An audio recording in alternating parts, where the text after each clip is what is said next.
Hey guys, welcome to How To Library. Today I'm going to show you how to add text to your CapCut video. So first things first, we're going to pick a video we would like to edit.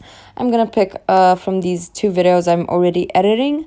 And no, these videos are not me. They're just some random videos I found on TikTok.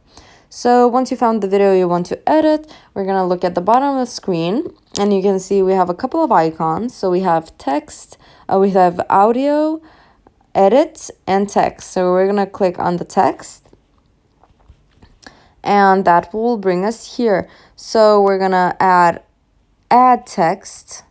So we would like to write, hey guys, welcome. And you can customize the text how far you wanted it to be. We're gonna put it here on the top of the screen, and how long you would like the text to last. And wait, I want it to be shorter there. Okay, here. And that's about it.